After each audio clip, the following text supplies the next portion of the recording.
Abraham Nduka is one of the many owners of a tricycle commonly called Keke Napep here in Abuja, Nigeria's capital city. He has been unemployed for long. I hope to graduate from this to own a car of mine.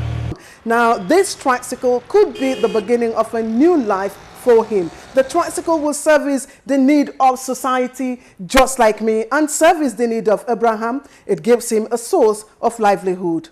Now, the tricycle is one of several tools of trade that the MDGs Nigeria has leveraged to tackle the high rate of poverty in the country. Now, the time frame for the MDGs expires this September. A new development framework, the SDGs, will succeed it. Within the past 2 months, the Nigerian government have participated actively in the processes which mainstreamed the goals of the new development framework. During this period, we embarked on a number of advocacy workshops and meetings, both with civil society groups, with the focal persons from all the 36 states, including Abuja, the academia, and the civil society groups.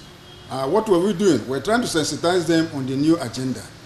Now, these policy documents are outcomes of local and global high-level talks on the SDGs. 2 months ago, Vice President Yemi Osinbajo led Nigerian delegation to Addis Ababa, Ethiopia, for the International Financing for Development Conference. That conference produced this blueprint of the financing model for the SDGs called Addis Ababa Action Agenda.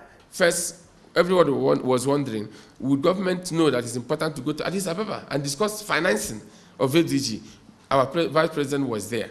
So that's a plus.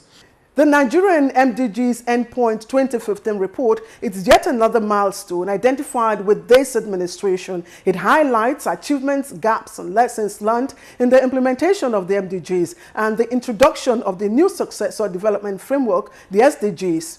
A professor of public administration said it is quite instructive to see Ban Ki-moon meet with President Muhammadu Buhari and state governors to specifically discuss the issue of the new development agenda. Professor Isaac Obasi said government's recent pronouncement on social safety protection of indigent and vulnerable Nigerians and other foundation-laying efforts are adequate grounds to believe there are greater prospects of meeting the SDGs now than the MDGs. Only then will life begin to look even brighter for Abraham Nduka and others like him. In Abuja, Claire Adelabu Abdulrazak, NT News.